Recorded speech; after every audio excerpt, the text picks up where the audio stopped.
آپ کو مبارک ہو کہ شہباز حکومت نے پیٹرول پورے 12 روپے سستا کر کہ سب چیزیں سستے ہونے جا رہی ہیں. ڈیزل بھی سستا ہوگا، بجلی بھی سستی ہوگی، سبسڈیز بھی دی جائیں گی اور بہت سی مراد بھی ملیں گی. معیشت کی ترقی تنزلی کے راستے پر ہے. السلام علیکم، میں ہوں ڈاکٹر حسنین جاوید اور آپ دیکھ رہے ہیں میرا ڈیجیٹل چینل. سب سے پہلے تو آپ کو مبارک ہو کہ شہباز حکومت نے پیٹرول پورے 12 روپے سستا کر دیا. یہ اس خبر کا پہلا سٹیپ ہے جو میں آپ کو بتا رہا تھا کہ سب چیزیں سستے ہونے جا رہی ہیں اور 12 روپے کے بجائے یہ 24 بھی جائے گا اور اس کے علاوہ ڈیزل بھی سستا ہوگا، بجلی بھی سستی ہوگی، سبسڈیز بھی دی جائیں گی اور بہت سی مراد بھی ملیں گی. اور اس کے علاوہ آپ کے پاس جو پینشنر اکاؤنٹس ہیں ان کو بھی آپ بہت ریلیز ملے گی. اور جو آپ کے بند پڑے ہوئے جو مجرم ایسیزیز، جن کو میں کہتا ہوں مجرم ایسیزیز، یعنی آپ کے جو اسٹیٹ اونڈ انٹرپرائزز جو آپ کو کما کے نہیں دے رہے اور صرف کھا رہے ہیں، ان کو بھی بے شمار پیسہ دیا جائے گا. کیونکہ بجٹ آنے والا ہے اور آپ سے ساری کی ساری جو ہے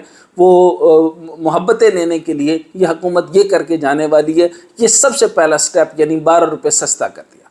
کچھ دیر کے لیے تو اس رعایت سے بھرپور فائدہ اٹھائیں، لیکن یہ بھی جان لیں کہ شہباز شریف کے دور حکومت میں اب تک آپ پر 14,000 ارب روپے سے زیادہ کا قرض چڑھ چکا ہے، جو ظاہر ہے آپ سے ہی نکالا جائے گا. تو معذرت اگر میں نے آپ کی 12 روپے کی خوشی خراب کر دی، لیکن جس تیزی سے قرضوں میں اضافہ ہو رہا ہے، اگر سپیڈ یہی رہی تو یقین جانیں آپ کو 1 روپے کی بھی خوشی نصیب نہیں رہے گی. پاکستان کے ذمہ واجب الادا قرضے 31 مارچ 2022 سے لے کر 31 مارچ 2023 تک ایک سال میں 14,109 ارب 80 کروڑ کا اضافہ ہوا ہے. اسٹیٹ بینک آف پاکستان کی جانب سے جاری کردہ اعداد و شمار کے مطابق گزشتہ سال مارچ کے اختتام پر ملک کا قرضہ 43,012 ارب 70 کروڑ روپے تھا، جو موجودہ سال مارچ کے مہینے کے اختتام میں 32.8% اضافے کے بعد 57,122 ارب روپے ہو گیا. موجودہ سال فروری کے مہینے میں یہ قرض 54,400 ارب روپے تھا، جس میں ایک مہینے میں 4.9% کی شرح سے 2,685 ارب روپے کا اضافہ ریکارڈ کیا گیا. دوسری طرف صنعتیں اور کاروبار بند ہو رہے ہیں، معیشت کی ترقی تنزلی کے راستے پر ہے.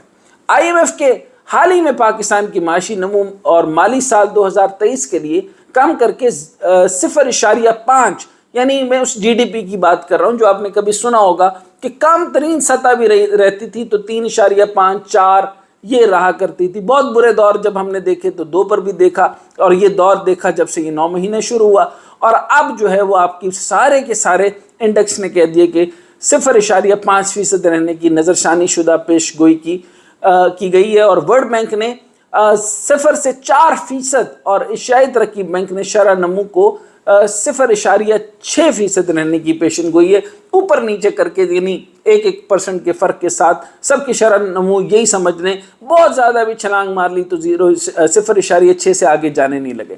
اب ذرا اس کے اوپر غور کرتے ہیں کہ لارج سکیل مینوفیکچرنگ میں رواں سال مارچ میں سالانہ بنیادوں پر 25% گھٹ گئی. کرونا کے زمانے کے بعد اس کمی کو سب سے زیادہ قرار دیا جا رہا ہے. دنیا بھر میں چوتھا صنعتی انقلاب برپا ہونے جا رہا ہے اور یہاں آپس کی لڑائیں ختم نہیں ہو رہی.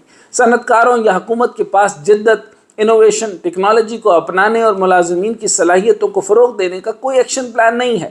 معیشت کو بحال کرنے میں ناکام ہونے اور اپنی مخالفت میں ایک کے بعد ایک اور آنے والے عدالتی فیصلوں کے بعد حکومتی اتحاد ساری توانائیاں اپوزیشن کو رگڑا لگانے اور الیکشنز کو ملتوی کرنے اور چیف جسٹس کو استعفیٰ دلوانے پر مرکوز کیے ہوئے. دوسری طرف بھاری قرضوں میں کئی گنا سود کے پہاڑ بن رہے ہیں اور مزید قرضوں کی امید دم توڑتی جا رہی. اسحاق ڈار مکمل طور پر ناکام ہو چکے ہیں اور IMF پیکج بحال نہیں ہو رہا.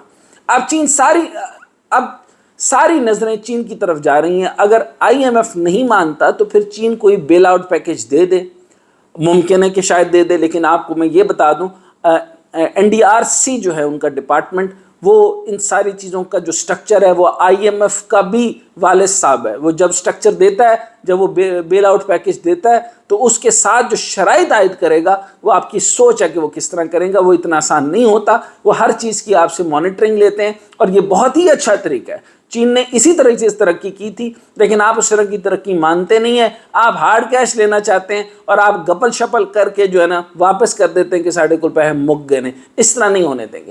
آثار کچھ ایسے ہی بن رہے ہیں کہ کچھ نہ نہ بند پڑنے پر حکومت ایک سیاسی بجٹ پیش کر کے چلتی بنے گی، یا پھر حالات اگر بگڑتے ہیں تو سال بھر کی ایمرجنسی حکومت کا نفاذ ہو جائے گا، جو کہ بہت ہی مشکل کام ہے۔ ایسے حالات میں ایمرجنسی کی آرٹیکلز کو دیکھا جا رہا ہے، 232 ہے، 233 ہے، 234 ہے، اور پھر یہ سارے دیکھا جائے گا، لیکن ایمرجنسی کے اندر حائل جو ہیں وہ صدر صاحب ہیں۔ صدر صاحب کو اہمیت نہ بھی دیں، لیکن ایمرجنسی کے اندر صدر صاحب کی کلوزز بہت زیادہ ہیں، وہ اس کو دیکھنا پڑے گا۔ اور پھر عوام سے رہی صحیح کسر بھی نکالنے کی کوشش کی جائے گی، جب آپ کے بجلی کے بلوں کے اندر انڈائریکٹ ٹیکسز لگیں گے اور آپ کو وہاں سے ٹیکس لگے گا جہاں آپ کی سوچ بھی نہیں ہے۔ تو تیار رہیے چیزیں دیکھ کر، یکدم جب آپ کے ساتھ جو anti I M F budget آپ کو یہ دینے جا رہے ہیں، اس کے بعد جو آپ کو ریپرکشنز دیکھنی پڑیں گی۔ عالمان، اللہ حافظ۔